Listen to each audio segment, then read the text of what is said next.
नमस्कार जंटी में स्वागत है आपका। मैं हूं योगेंद्र। आप देख रहे हैं बड़ी खबर और बड़ी खबर में हम बात करेंगे एक बड़े ऐसे हत्याकांड की जिसने न केवल उदयपुर या राजस्थान पूरे देश को हिला करके रख दिया था। हम बात कर रहे हैं जून 2022 में हुए कन्हैयालाल हत्याकांड की। इसमें गला काट करके हत्या कर दी गई थी और इस तरह की तालिबानी तरीके से की गई हत्या मुझे लगता है कि राजस्थान में से कोई याद नहीं आ रहा। इसी मामले में एनआईए ने 11 लोगों को गिरफ्तार किया। इसमें से एक आरोपी जिसकी गिरफ्तारी 20 दिन बाद हुई, जावेद, उनको एनआईए कोर्ट ने जमानत दे दी है।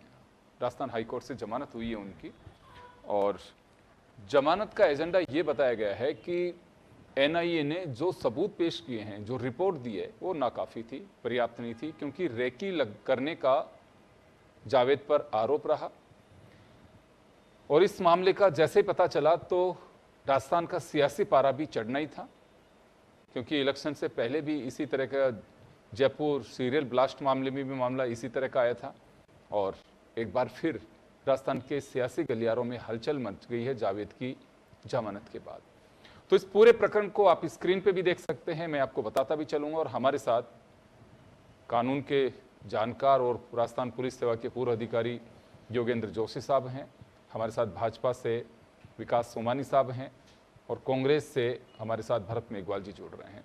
मैं जोशी साहब आपके पास में आना चाहूँगा। मैं इस पूरे प्रकरण में जो जमानत, दूसरा ये आरोपी है जिसे जमानत मिली है, क्या लगता है आपको कि कहीं कोई लेकुना है या फिर एक कड़ी जोड़ने के लिए बस एक गिरफ्तारी की गई थी और गिरफ्तारी के बाद में कुछ ऐसा हासिल हो नहीं पाया? देखिए योगेंद्र जी, अनुसंधान किसे कहते हैं? अनुसंधान वो है जो बिखरे हुए साक्ष्य होते हैं ना। जब कोई घटना घट जाती है तो उसके साक्ष्य बिखरे हुए रहते हैं, कोई कहाँ कोई कहाँ कोई कहाँ। इलेक्ट्रॉनिक साक्ष्य होते हैं, वो सर्कमस्टांशियल साक्ष्य होते हैं, वो कोई ओरल एविडेंस होते हैं। वो इन सबको इकट्ठा करके एक कड़ी में पिरोना ही अनुसंधान कहलाता है। चाहे वो साधारण पुलिस करे, चाहे वो सीबीआई करे, चाहे एनआईए करे। अब आप देखिए कि एनआईए ने इसके अंदर, जैसा मेरे को पता चला कि 60-65 तो गवाह है और 3,000 करीब पृष्ठों में इन्होंने चार्जशीट पेश की है। 11 इसमें इनमें अभियुक्त इन्होंने चूज किए थे जिनको इन्होंने इनके खिलाफ चार्जशीट पेश की, जिसमें 2 विदेशी पाकिस्तानी होना बताया गया। मैं ये कहता हूं कि अगर आपने किसी भी अपराधी का कोई भी अपराध, उसके साक्ष्यों को एक दूसरे से जोड़कर नहीं किया, जैसा कि इसमें पता चला कि जावेद का घटनास्थल पर उपस्थित होना ये नहीं बता पाए, जावेद का टी स्टॉल पर ही उपस्थित होना नहीं बता पाए, जावेद का जो रियाज है उसके साथ आपस में कॉल करना ये प्रूव नहीं कर पाए। तो इस तरह की जो महत्वपूर्ण कड़ी है जिसको इनको पुलिस एनआईए को करनी चाहिए थी, उसमें लोकुना, मैं जिस प्रकार से मैंने माननीय न्यायालय का निर्णय सुना है या पढ़ा है, वो ये कहता है कि जब आप किसी को जोड़ ही नहीं पाओगे, अब आपने क्या किया, इसका जो मोबाइल है जावेद का, वो उसके रियाज के मोबाइल पर फीड नहीं है, मतलब नाम से फीड नहीं है, और एक कॉल हुई है और वो भी किसने की? रियाज ने कॉल की, जावेद ने उसको कॉल नहीं किया।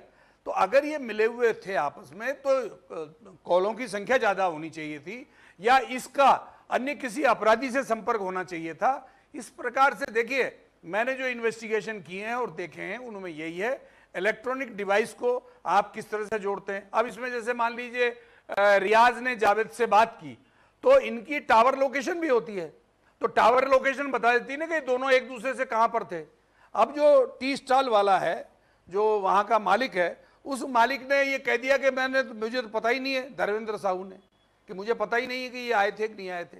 मुझे ये बताइए आप, एक पहले छूट गया जिसका नाम है फरहाद मोहम्मद, जिसे तलवार वगैरह कुछ बरामद की थी।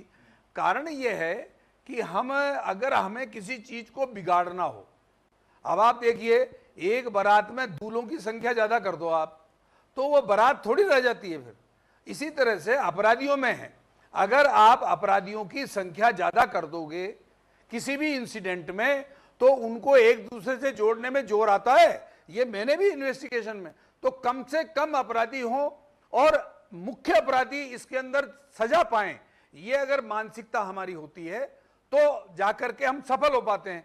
मैंने ऐसे इन्वेस्टिगेशन किए हैं जिनमें इसी तरह का व्यक्ति बीच में इस तरह से आए हुए हों, तो मैंने उनको कहा भाई इसको अगर ले लेंगे बीच में तो इससे ये इन्वेस्टिगेशन ही खराब हो जाएगा, जबकि उसका कोई रोल नहीं है, लेकिन नॉलेज जरूर है उसको। अब अगर मान लीजिए हम चाहें किसी व्यक्ति को कि साहब हमें तो इसको रास्ता बनाने के लिए ये इसको पकड़ के इसको बंद करना जरूरी है, तो ये भी जरूरी है कि जो वहां पर मुख्य एविडेंस है धर्मेंद्र साहू, उसका आप करवाते, उससे आप कार्रवाई शनाख्त की करवाते। आपने कार्रवाई शनाख्त की क्यों नहीं कराई? आप एक दूसरे अभियुक्त को एक दूसरे से जोड़ने के लिए अनुसंधान में जो आवश्यक तत्व होते हैं उनका आपने अभाव रखा। अब आप देखिए, ये जो कोर्ट की जो टिप्पणी है, ये इस न्यायालय के जो एनआईए कोर्ट के निर्णय है उस पर सीधा असर करेगी, क्योंकि वहां पर यह पढ़ा जाएगा कि न्यायालय ने क्या बात कही है। तो मैं ये कह रहा हूं कि हमारे राजस्थान का एक सब इंस्पेक्टर भी ये कमियां नहीं छोड़ता है। जो कमियां मैंने जैसा माननीय न्यायालय के निर्णय में पाया है, मैं समझता हूं ऐसी कमियां अगर एनआईए के स्तर के ऊपर छोड़ी गई हैं, तो जिस अधिकारी ने ये कमियां छोड़ी हैं या जिसने इसको कहानी के रूप में प्रस्तुत जोड़ करके नहीं किया है, उसको सेंट्रल गवर्नमेंट को तुरंत प्रभाव से उसके खिलाफ कार्रवाई करनी चाहिए। बिल्कुल। चलिए सोमानी साहब, आपके पास में आना चाहूंगा। ये हमें तो नहीं लगता कि इस तरह के जो जांच और निर्णय हैं वो सियासत में बांधना चाहिए, लेकिन जब भी ऐसी बातें होती हैं तो सियासी पारा तो जरूर चढ़ता है। अभी कांग्रेस का आरोप है कि हम तो बहुत पहले से मांग कर रहे हैं कि कन्हैयालाल के हत्यारों को फांसी पर लटकाया जाना चाहिए, और ये कि ऐसी घटना थी। अभी भी मैं कांग्रेस के नेताओं के ट्वीट देख रहा हूं, जिसमें साफ कह रहे हैं कि सरकार की ओर से लेकुना रहा, क्यों इस पे गौर नहीं किया गया। 8 जून 2022 को जब ये पहली बार कन्हैयालाल के मोबाइल से जो पोस्ट होती है मोहम्मद पैगंबर के मामले में, जब उसके 11 तारीख बाद फिर 12 तारीख बाद फिर आपस में एक दूसरे की शिकायत थाने में होती है, थाने में होने के बाद आप देखो 25 तारीख को जब एक पति पत्नियां जो भी है महिला पुरुष आते हैं और आके वहां पर एक धमकी देके जाते हैं कि जमीन में गाड़ देंगे। उसके बाद 28 तारीख को कन्हैयालाल का गला रेत दिया जाता है। 29 तारीख को ही केंद्रीय गृह मंत्रालय द्वारा एनआईए को जैसी घटना होती है उसके तुरंत प्रभाव से एनआईए को आदेश दे दिया जाता है और उदयपुर आके और टीम इसका देखना शुरू करती है, और दिसंबर में चार्जशीट पेश की जाती है जो 3500 पेज की चार्जशीट होती है। अभी मैं योगेंद्र जोशी जी को भी सुन रहा था, इन्होंने विस्तृत रूप से उस बात को बताया। लेकिन चूंकि जब जावेद की जमानत हुई है तो जमानत के दौरान कोर्ट ने इस बात को कहा है कि अभी ट्रायल लंबी चलनी है और इसलिए इस जमानत को अभी इस स्तर पर कर दिया। लेकिन ये बात जरूर है कि जो फैक्ट्स जो एनआईए को देने चाहिए थे, जहां लिंक बनाना चाहिए था, तो इसमें सबसे बड़ा पहलू यह है कि जब तक 166 के लगभग इसमें गवाह बनाए गए हैं और 3500 पेज की ये चार्जशीट पेश की गई है। अब जो बयानों की जो स्थिति है गवाह बयान की, वो अभी उस स्तर पे आई नहीं है, न के बराबर बयान अभी हो पाए हैं। ये बात जरूर है कि जिस टी स्टॉल पे ये बात बताई जा रही है कि बात जावेद का होना बताया जा रहा है, उस पर जो साहू ने जो वो उसमें जो फैक्ट सामने आए हैं उसमें कहा है कि जावेद यहाँ आया नहीं था और जो दुकान है कन्हैयालाल की वहाँ पर गया भी नहीं था। तो उन फैक्ट्स को देख के जो डिसीजन अभी न्यायालय का हुआ और जो जमानत हो गई, शर्त जमानत हुई है, लेकिन उससे ये नहीं है कि वो बरी हो गया। अभी आगे तक जब गवाह बयान की कार्रवाई चलेगी, क्योंकि एनआईए ने त्वरित रूप से इस कार्रवाई को दिया। और रही बात दूसरी, जोशी साहब और कह रहे थे कि इनको जो भी जिस वक्त घटना हुई उस वक्त घटना जिस प्रकार से हुई, एक बहुत बड़ी एक जघन्य अपराध जो हुआ, और उसमें कहाँ आतंकियों का कहाँ तक उसका लिंक हो सकता है, कहाँ तक उसका असर हो सकता है, इस बात को एनआईए ने देखते हुए जैसे जैसे उनके एविडेंस संकलन करने की बात कही। आप देखो टीम जिस तरह से उदयपुर में एनआईए की टीम ने जबरदस्त एक एक चप्पा छान मारा, और जिस प्रकार से आतंकियों के जो आगे तक लिंक थे, चाहे पाकिस्तान तक भी थे, तो वो सारे करते हुए लगातार उनकी चार्जशीट के रूप में अधिकतर पहलुओं को उसमें लिया। लेकिन जमानत देना जो एक कोर्ट का काम है, जमानत दी है, ये बात तो जरूर है कि इस दुखद घटना में जमानत हुई तो एनआईए ने कहीं ना कहीं जो रही है। लेकिन सरकार इस बात को तय कर चुकी है कि इस मामले में अपील की जाएगी, जहां भी उसमें फैक्ट्स और भी कहीं हों या जहां भी कोई कमी वैसी रही तो उसकी पूर्ति करके किसी तरह से हत्यारों में से जो भी इसमें दोषी है और जिनके ऊपर वो कहीं से बख्शे नहीं जाएंगे। ये भारतीय जनता पार्टी पहले भी कह चुकी है और माननीय प्रधानमंत्री लगातार इस बात को कह चुके हैं, चुनाव के दौरान भी इस बात को कहा था। लेकिन चूंकि अभी वर्तमान में जमानत हुई तो हम ये नहीं माना जा सकता कि जमानत का मतलब बरी हो गए, अभी एविडेंस काफी बाकी है। पिछले दिनों ही जब इनसे पहले एक दूसरे आरोपी की जमानत हुई थी तो ट्वीट किया था और उन्होंने कहा था कि बड़ी तकलीफ होती है कि एनआईए इतना लचर तरीके से जांच कर रहा है, और दूसरा उन्होंने कहा था कि कन्हैयालाल के हत्यारों को जल्द से जल्द सजा मिलनी चाहिए, एनआईए को उसी तरह से फुर्ती दिखानी चाहिए और अदालत में फास्ट इस मैटर को लेना चाहिए, क्योंकि देश को झकझोर देने वाला मैटर था। खैर, अब मैं आऊँगा भारत आपके पास में। बरी नहीं हुआ है, जमानत मिली है जावेद को, तो इसमें राजनीति नहीं करनी चाहिए, ये बीजेपी अपेक्षा करती है आपसे। देखिए, बड़े दुर्भाग्य की बात है योगेंद्र जी कि आज 26 महीने हो चुके हैं और 26 महीने के अंदर उस परिवार को जो एक न्याय की गुहार लगाए बैठा था, उसको न्याय नहीं मिल पाया है। गए साल एक आरोपी की जमानत होती है और आज भी आरोपी की जमानत हो जाती है और भारतीय जनता पार्टी मूक दर्शक बनकर बनी बैठी हुई है और कहती है कि सिर्फ जमानत ही तो हुई है। आपको ज्ञात होगा कि माननीय गृह मंत्री अमित शाह जी जब राजस्थान में आए थे, तब इन्हीं अमित शाह जी ने राजस्थान की पुलिस के ऊपर आरोप लगाए थे कि ये तो अपराधी को पकड़ना नहीं चाहती थी, जबकि राजस्थान की पुलिस ने 4 घंटे के अंदर उन अपराधियों को पकड़ा था। और एनआईए को जब राजस्थान सरकार ने केस सौंपा, उसके बाद आप ये देखिए एनआईए चार्जशीट पेश करने में पहले तो लेट होती है और उसके बाद जो एविडेंस क्रिएट होने चाहिए थे, जिसके आधार पर माननीय हाईकोर्ट के द्वारा इनको सजा सुनाई जाती या जो भी इनकी जमानत थी उस जमानत को खारिज किया जाता, वो एविडेंस ही क्रिएट ढंग से नहीं कर पाई, वो बता ही नहीं पाई कि किस तरीके से काम को इन्होंने अंजाम दिया था। आपने अगर स्टेटमेंट उन्होंने हिंदी में बोला, आपने उसको इंग्लिश में ले लिया। आपने जो जहां पर था चाय वाले के गए, वहां पर आपने ना तो टी के वाले के जहां पे गए, ना उसका आपने कोई बयान लिया, ना आप लोकेशन को ट्रेस कर पाए। इतनी सारी खामियां अगर कांग्रेस की सरकार में होती तो आज ये भारतीय जनता पार्टी ना जाने कितने आरोपों के साथ बैठती और प्रदेश के और देश के तमाम नेता न जाने कितने आरोप लगाते। ये वही भारतीय जनता पार्टी है योगेंद्र जी, जिन्होंने इस हत्याकांड के ऊपर वोटों की वो राजनीति की रोटियां सेकने का काम किया। जब विधानसभा चुनाव आए थे तो बड़ा प्रचार किया था इन्होंने कि हिंदू को 5 लाख और मुसलमान को 50 लाख, लेकिन इन्होंने झूठ प्रसारित किया। आज क्या ये माफी मांगेंगे उस परिवार से? क्या आज ये माफी मांगेंगे राजस्थान प्रदेश की जनता से कि किस तरीके से इन्होंने लचर व्यवस्था कर रखी है? 2 साल में 2 आरोपी बरी हो चुके हैं। कहां तक जाएगा ये केस? 11 आरोपी है, आप कहते हैं 3,500 पन्ने की चार्जशीट। अरे सार तो जमानत निकला ना, 3.5 क्या 4,000 करिए, 200 आरोपियों को ले लीजिए, लेकिन आपने दिया क्या? आपने कुछ नहीं दिया, सिर्फ राजनीति करी। और आज भी आप कहते हैं साहब बरी हो गए। बरी होने का मतलब ये थोड़ी है, जब ट्रायल होगा, जब सजा सुनाई जाएगी, तो क्या इन सबको दस्तावेजों को आधार नहीं बनाया जाएगा? जमानत किस आधार पर मिली, क्या उनको नहीं लिया जाएगा? आप तो खुद एक पेशे से वकील है, तो आप किस तरह की ये बातें कर सकते हैं? और कहां है आज माननीय प्रधानमंत्री जी और अमित शाह जी? क्यों नहीं बोलते इस पे? क्यों नहीं बोलते उसके परिवार के आप आगे कि हमसे गलती हुई, हम क्षमा मांगते, हम क्षमा प्रार्थी, हम सिर्फ सत्ता के लिए ललायित लोग थे। कांग्रेस की सरकार ने सरकारी नौकरी दी। कांग्रेस की सरकार ने उसके लिए सरकारें माफी नहीं मांगा करती है। आप सुनिए, आप ही थे ना जिन्होंने कहा था कि हम त्वरित न्याय दिलाएंगे। ये वही भारतीय जनता पार्टी है ना जिन्होंने कहा था कि कन्हैया लाल के हत्यारों को न्याय मिलना चाहिए।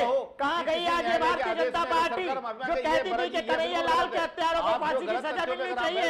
आज आपके हाथ में कानून है, आज आपके हाथ में एजेंसी है। किस तरीके से आप इस चीज को बयान को बना कर सकते हैं? किस तरीके से मूक दर्शक बनकर बैठ सकते हैं आप? आपको इस बात को बताना पड़ेगा सोमानी जी, इस प्रदेश की जनता को, उस परिवार से माफी मांगनी पड़ेगी आपको बताना पड़ेगा कि आप सिर्फ और सिर्फ हत्याओं पे राजनीति करते हैं, आप धर्म पर राजनीति करते हैं, आप मंदिर मस्जिद पर राजनीति करते हैं। हमारी सरकार ने 4 घंटे में आरोपियों को पकड़ा, हमारी सरकार ने सरकारी नौकरियां दी, हमारी सरकार ने धार्मिक उन्माद नहीं भड़काया। जोशी साहब, आपके पास में जाना चाहूंगा। मैं एक चीज जरूर क्लियर करना चाहूंगा आपसे कि पॉलिटिकल पार्टीज, गवर्नमेंट तो उन्हीं की होती है। किसी भी राज्य के अंदर या कहीं पे भी जब पॉलिटिकल मुद्दा बनता है तो जांच एजेंसी दूसरी दे दी जाती है। यूनियन गवर्नमेंट की कोई जांच एजेंसी आएगी, सीबीआई आएगी या ईडी आ जाएगी या एनआईए आ जाएगा, कोई भी जांच ये करेंगे। अब इसका मतलब किसी भी राज्य में पहली बार नहीं हो रहा, पहले भी हुआ है। या फिर उसमें एक तो ये एजेंडा होता है, दूसरा जांच लोकल पुलिस पे क्यों सवाल उठा देते हैं कि नहीं वो जांच नहीं कर सकती, केवल एक सियासी मुद्दा बनाने के लिए। क्योंकि देखिए, जांच जो करता है जांच अधिकारी, उसके 50 जगह सिग्नेचर होते हैं, वो कागज बोलते हैं। आप आरटीआई में भी ले सकते हैं अनुसंधान कोर्ट में पेश होने के बाद में कि क्या इस मैटर के अंदर है। तो क्यों इसे राजनीतिक मुद्दा बनाया जाता है? क्या वास्तव में राजनीतिक सियासत के जो हमारे योद्धा हैं उन्हें बचना चाहिए? जांच एजेंसियों को मोटिवेट करना चाहिए और भरोसा रखना चाहिए कि जो जांच की है, अभी अगर यही पुलिस, अगर राजस्थान पुलिस जांच कर रही होती उस वक्त और 2023 नवंबर से पहले चार्जशीट पेश करती, तो क्या मैसेज जाता है कि बचाने के लिए ही पूर्ववर्ती सरकार ने साजिश रची थी। अभी एनआईए है, तो एनआईए पे भी भरोसा करना चाहिए और राजस्थान पुलिस पे भी भरोसा करना चाहिए। हाँ, लेकिन ये मैसेज पब्लिक के बीच में होना चाहिए सरकार की तरफ से एक्शन का कि जिसने भी लेको ना बरता तो उसका अंजाम फिर यही होगा कि या तो घर बैठेगा वो और उसके खिलाफ कोई कार्रवाई होगी। तो ये क्या मैसेज करना चाहिए, देना चाहिए। और ये एक टालने की प्रक्रिया है, अपनी बला टालने के लिए कि चलिए पब्लिक शांत हो जाएगी, दूसरे एजेंसी को जांच दे दीजिए। बिल्कुल योगेंद्र जी, मैं पिछले 10 सालों से देख रहा हूँ। पहले तो पुलिस तेरी मेरी पुलिस नहीं थी, सीबीआई अपना काम करती थी, एनआईए उस समय इतना पावर में था नहीं, बाद में बनाया गया वो। लेकिन सीबीआई काम करती थी। तो क्या होता था कि सबको ये विश्वास था कि सीबीआई को जांच देंगे तो वो इंडिपेंडेंट वर्क करती है और वो उसके ऊपर कोई राजनीतिक प्रभाव काम नहीं करता। अब कुछ दिनों से मैं ये देख रहा हूँ कि अगर मान लीजिए राजस्थान में कांग्रेस की सरकार है और वहाँ सेंट्रल में बीजेपी की सरकार है, तो यहाँ से मांग उठाई जाती है कि साहब सीबीआई से जांच कराई जाए। अगर यहाँ पर अब जैसे मान लीजिए बीजेपी की सरकार है और वहाँ भी बीजेपी की सरकार है, तो अब कोई मांग नहीं उठाएगा कि सीबीआई से कराओ, एनआईए से कराओ, कोई नहीं उठाएगा। न वो पार्टियां उठाती हैं, न वो जिनके साथ घटना घटती वो उठाती, क्योंकि वो दोनों एक ही पक्ष के हैं। तो कारण ये है कि हमारे यहाँ किसी भी घटना को, जो बड़ी गंभीर घटना हो जाती है, उसको राजनीतिक पार्टियां कैप्चर कर लेती हैं और कैप्चर करके उसमें राजनीतिक रोटियां सेकने का प्रयास करती हैं। सबसे पहली बात है। अब आप देखिए, 8 महीने पहले यही पुलिस, राजस्थान पुलिस कांग्रेस की पुलिस थी, अब 8 महीने बाद अब ये बीजेपी की पुलिस है। अब अगर आलोचना ये कैसे कर सकते हैं, ना राजस्थान पुलिस पे कर सकते हैं। राजनीतिक लोग क्या करेंगे कि हम सख्त से सख्त कार्रवाई करेंगे, दूध का दूध पानी का पानी करेंगे। अब मुझे बताइए, राजनीतिक पार्टियों का इसमें क्या लेना देना भाई? न्याय दिलाने में कोई लेना देना नहीं है। अनुसंधानकर्ता जैसा अनुसंधान किया है, ये राजनीतिक पार्टियां क्या उसका सुपरविजन करती है? इनको क्या आता है कि साहब इन्होंने अनुसंधान कमजोर किया या सही किया या गलत किया? ये तो अब सामने आ गया ना कि इन्होंने ये जो इतने गवाह पेश किए, उनमें से ये 2-3 गवाह तो इनमें से पहले निकल गए बाहर, और जो गिरफ्तार किया हुआ व्यक्ति है उसके एविडेंस को ये जोड़ ही नहीं पाए। तो मेरे कहने का तात्पर्य यह है कि राजनीतिक दलों को यह कहना बंद कर देना चाहिए कि साहब ये तो हमारी पार्टी का है, ये दूसरी पार्टी का है, ये दूसरी पार्टी की सरकार है, इस वजह से हमें इस पर विश्वास नहीं है। अब ये अनुसंधान एनआईए का है तो एनआईए इसको अनुसंधान पूर्ण नहीं कर पाई, अगर कांग्रेस के पास होता पूर्ण कर पाती। इस प्रकार की चीजें जो राजनीतिक पार्टी करती है ये गलत है। दूसरी बात बताता हूं कि इसके अंदर ये टिप्पणी और की है न्यायालय ने कि साहब जो बयान लिए गए हैं वो अंग्रेजी में लिए गए हैं। अब आप देखें, जो सीआरपीसी है उसकी धारा 277 है, और दूसरा क्या हुआ है, रस्तोगी जी और बेला एम त्रिवेदी, इन्होंने अभी जून में ही निर्णय दिया है कि ये जो अनुसंधान की जो इकाइयां हैं ये कानून की सख्त पालना नहीं करती हैं। इन्होंने 277 सीआरपीसी में लिखा है कि गवाह जिस भाषा में बयान देता है उसी भाषा में लिए जाए। अब इन्होंने अंग्रेजी में बयान ले रखे, उसको ट्रांसलेट कर सकते हो, लेकिन मूल भाषा वो लिखनी होगी आपको। अंग्रेजी से बयान देने वाले का ही बयान अंग्रेजी में होगा, और अगर कोई अंग्रेजी में बयान नहीं दे रहा है, आपको सुप्रीम कोर्ट में पेश करना है, हाई कोर्ट में पेश करना है, तो उसका ट्रांसलेशन पेश करेंगे। और वो जो बयान ओरिजिनल दिया हुआ है, देखिए इसमें इतना तक है, अगर सिंधी में बयान दे रहा है सिंधी भाषा में लिखिए, ये राजस्थानी में दे रहा है राजस्थानी में लिखिए, गुजरात में जाइए आप गुजराती में भाषा में बयान होते हैं, बंगाल में जाइए बंगाली भाषा में बयान होते हैं। अब ट्रांसलेशन होकर के ही तो पेश होते हैं। अब यहाँ राजस्थानी भाषा है, मान लीजिए हिंदी है, हिंदी चलती है, अब इन्होंने अंग्रेजी में बयान पेश कर दिए।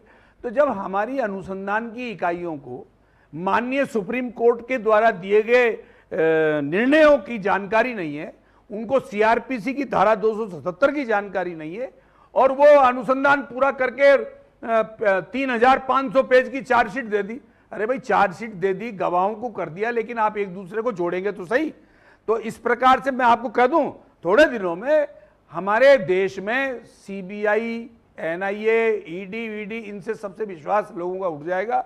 और मैं कहता हूं आपको, जिस प्रकार से सुप्रीम कोर्ट ने विकास कुमार के मामले में ये कहा था 2006 में कि ये एक संवैधानिक संस्थाओं के माध्यम से पुलिस चलनी चाहिए, वहां 5 सदस्यों की एक कमेटी हो जो इनके ट्रांसफर, पोस्टिंग और इनके ऊपर मॉनिटरिंग करे। वो ये करना नहीं चाहते, वो कर देंगे उस दिन ये सोचते हैं कि हमारी राजनीति चली जाएगी। तो मेरे कहने का तात्पर्य यह है कि राजनीतिक चश्मे से अगर ये अपराधों को देखेंगे तो कभी भी अपराधियों को सजा नहीं मिलेगी। अपराधी उसका लाभ उठाते हैं और जब लाभ उठाते हैं तो ये समझ लीजिए कि ये, अब मुझे बताएं आप, लोग ये कहते हैं कि साहब अपराधी उस जाति का नहीं होना चाहिए, अपराधी उसका नहीं होना चाहिए। अरे भाई, जब आप ही उसको जाति में आप कन्वर्ट करके उसके बारे में बातचीत करेंगे। हमारे देश में क्या हो रहा है, दो तरह की राजनीति हो रही है। एक तो अपराधी की राजनीति कर रहे हैं अपराधी के बारे में, दूसरी उसकी जाति और धर्म की राजनीति अलग कर रहे हैं। पूरा देश इसमें फंसा हुआ है और हमारे देश के नागरिकों को ये राजनीतिक दल एक दूसरे को अच्छा बताने के लिए उनके ऊपर आक्षेप लगाते हैं और सिर्फ पब्लिक को बेवकूफ बनाने के अलावा इनके पास और कोई कारण नहीं होता। सजा दिलाने में बहुत कम है। देखिए जो प्रतिशत है सीबीआई, एनआईए, इनका बहुत प्रतिशत कम है जिनमें सजा हुई। स्टेट पुलिस की जो इन्वेस्टिगेशन यूनिट्स हैं, और भरोसा भी रखना चाहिए, पहले रेयर से रेयर कोई अगर मामला है तो उसको केंद्रीय जांच एजेंसियों को दिया जाता था। अब अगर गवर्नमेंट दूसरे पक्ष की है तो तुरंत मांग उठाई जाती है कि इस मामले को उसमें ट्रांसफर कर दिया जाए। फिर लगता है कि चलिए बला टालने के लिए दे दीजिए। मेरा मानना है कि अगर ऐसा कोई केस होता है उसे संसाधन, इन्वेस्टिगेटिव एजेंसी या टास्क फोर्स जो भी बनाई हुई है उसको संसाधन उपलब्ध कराने चाहिए। अगर वो किसी भी तरह के संसाधन चाहिए उस स्टेट में है नहीं है तो केंद्र से सहयोग लेना चाहिए। इस पर सियासत नहीं करनी चाहिए। इससे होता क्या है, कोई भी अधिकारी इससे बचना और चाहता है कि इतना बड़ा मामला हो गया, मीडिया ट्रायल हो गया, पब्लिक उद्वेलित है, इससे बढ़ने दो, इसको दूसरे एजेंसी को करने दो, मेरा पिंड छूटने दो। उसमें एजेंसी हाथ ही नहीं डालना चाहते। क्यों नहीं डालना चाहते हैं? क्योंकि पॉलिटिकल पार्टी से जुड़े जो लोग होते हैं वो इस तरह का आंदोलन करते हैं, कब किसको क्या अपनी भेंट चढ़ा दें और उसकी स्थिति हो जाए। फिर लिखा भी जाता है, बोला भी जाता है कि उस इन्वेस्टिगेशन केस में उस अधिकारी के ट्रांसफर की मांग उस पार्टी ने की थी और अब उसकी सरकार बन गई और वो देखिए वो उसी पद पे बैठा हुआ है। तो सोमानी साहब, आपके पास मैं आना चाहूंगा, क्या वास्तव में कुछ ऐसे मुद्दे हैं कि जिसमें सियासी चश्मे से नहीं देखना चाहिए और कोर्ट क्या कर रहा है और एजेंसी क्या कर रही हैं, उन्हें बिल्कुल फ्री छोड़ देना चाहिए और भरोसा रखना चाहिए वो जो करेंगे अच्छा ही करेंगी? प्रेशर किसका होता है? ट्रांसफर पोस्टिंग का। आप फील्ड की पोस्टिंग या कौन कहाँ रहेगा उसको फ्री छोड़िए, वास्तव में बहुत अच्छा काम करेंगे। आज सीबीआई और एनआईए सही करें जोशी साहब, आप पढ़ के देखिए आप उसमें कि ट्रायल से लेकर के जजमेंट तक का डिसीजन कितना स्टेट पुलिस की जो यूनिट्स हैं वो बेहतर तरीके से कर पा रही हैं। लेकिन एक एजेंडा बन गया है कि अगर दूसरी सरकार किसी पार्टी के तो इसकी जांच वहां करा दो। क्यों करा दो? भरोसा रखना चाहिए, उन एजेंसीज को मजबूत करो। देखिए योगेंद्र जी, मैं कहना चाहूँगा कि जिस तरह की एक परंपरा जो रही कि किसी ब्यूरोक्रेट्स को चेंज करना, ये ऐसी स्थिति भारतीय जनता पार्टी की नहीं है। माननीय प्रधानमंत्री जी जब प्रदेश कार्यालय में आए थे और जब उन्होंने एक बार संबोधन में ये कहा था कि ट्रांसफर, स्थानांतरण के चक्कर में कोई भी नेता भी नहीं पड़े, ये एक जो अफसर जहाँ लगा हुआ उसी से कार्य करवाया जाए और एक अफसर अपनी ईमानदारी से कार्य करता है। लेकिन ये बात मैं कहना चाहूँगा कि किसी न्यायालय के किसी आदेश के आधार पर किसी इन्वेस्टिगेशन एजेंसी को सही गलत नहीं ठहरा सकते, क्योंकि योगेंद्र जोशी साहब भी पुलिस अफसर रहे हैं तो कई मुकदमे इन्होंने इन्वेस्टिगेशन किए होंगे। तो ऐसा तो नहीं है कि सभी इन्वेस्टिगेशन में जमानत नहीं होगी।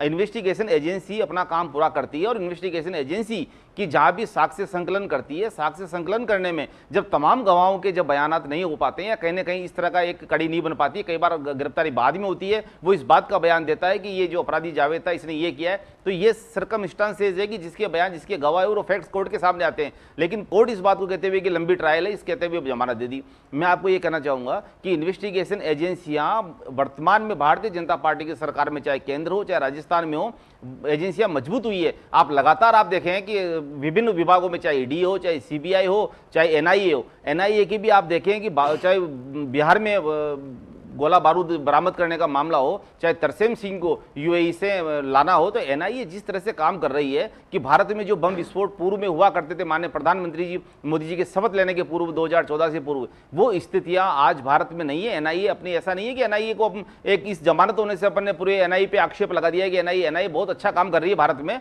और ये जरूर इसमें भी मैं आपको कहना चाहूंगा, बात कर रहा हूं किसी भी राज्य में, योगेंद्र जी स्टेट पुलिस की जो बात मैं करना चाहूंगा, स्टेट पुलिस की जो स्थितियां राजस्थान में आपने देखी है, मैं ये भी नहीं कहूंगा कि फिर भरत जी कहेंगे राजनीति कर रहे हैं, कांग्रेस सरकार के टाइम में भी कह रहे हैं और आज भी स्थितियां कई बार महसूस होता है। यदि कोई भी व्यक्ति उस कंप्लेंट को देके आता है, जैसे कि कन्हैयालाल के मामले में जब 8 तारीख को पोस्ट हुई, 8 जून 2022 को, तो 11 तारीख को कन्हैयालाल के खिलाफ एक कंप्लेंट डाल दी। उसके बाद कन्हैयालाल को धमकी दी गई तो कन्हैयालाल ने भी अपनी कंप्लेंट थाने में दे दी। 25 जून 2022 को पुलिस ने, मतलब 25 जून के पहले 18 जून के आसपास पुलिस ने दोनों को बुला के पक्ष को समझौता करा दिया। लेकिन उसके बावजूद 25 जून 2022 को, फिर धमकी देके दुकान पे आ गए। जब 25/2/2022 को इस संवेदनशील मामले में जब धमकी दे दी गई कि जिंदा जमीन में गाड़ देंगे, तो पुलिस को ये उसका प्रोटेक्शन स्टेट की ये एक मिनट योगी जी, स्टेट घटना के बाद की बात कर रहा हूं। घटना के बाद में कोई भी आपको क्या लगता है कि स्टेट की जो पुलिस है, मैं केवल राजस्थान के परिप्रेक्ष्य में बात नहीं कर रहा हूं, मैं सभी जगह की बात कर रहा हूं,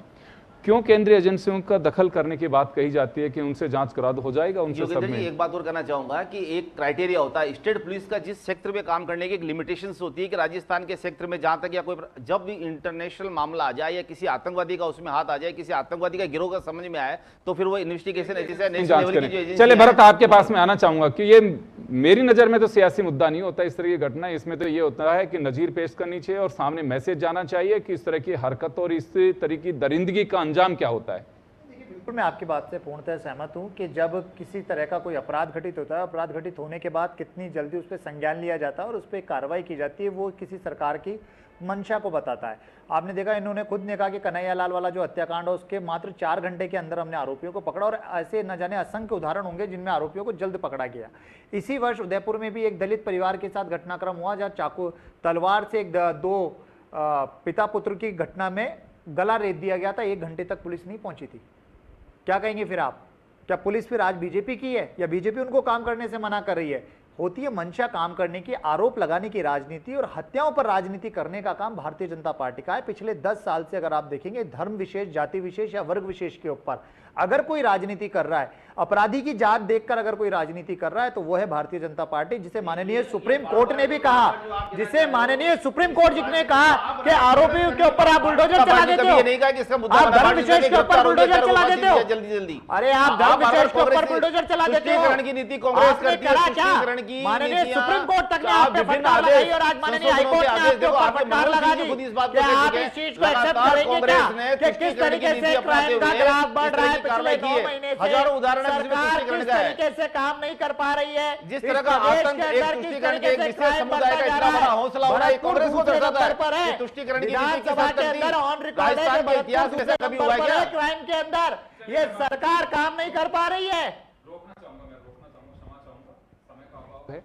खैर, मेरा अपना मानना है कि एजेंसी कोई भी हो, उसे फ्री हैंड देना चाहिए। हुनरबाज सब जगह बैठते हैं, प्रोफेशनल लोग होते हैं। मजबूत करिए उन एजेंसीज को, बजाय सियासत करने के, और भरोसा रखिए कि वो जो कर रहे होंगे। हाँ, अगर लेकुन है तो आप चार्जशीट दीजिए, पूछिए उनसे, जवाब स्पष्टीकरण मांगिए कि ऐसा क्यों हुआ। अगर आप इसी तरह से राजनीति करते रहेंगे तो चेहरे बदलते रहेंगे और घटनाएं भी चलती रहेंगी और बयान भी बदलते रहेंगे। मुझे लगता है कोई सॉल्यूशन या हम सोचें कि घटनाओं की पुनरावृत्ति नहीं हो, रोकना बहुत मुश्किल होगा। कड़ी सजा और कड़ी तरीके से कड़ी इस तरह की जोड़िए कि हाँ, वास्तव में एक नज़ीर के रूप में देख सके और दरिंदगी करने वालों की रूह कांप उठे कि इस तरह की घटना का अंजाम क्या होता है। और उम्मीद है कि अगर राजनीतिक दल समझ पाएंगे इन चीज़ों को, तो मुझे लगता है कि ज़्यादा बेहतर होगा, बजाय एजेंसियां बदलने के। आप सभी का बहुत बहुत शुक्रिया। खास बड़ी खबर में इतना ही, दीजिए इजाज़त, नमस्कार।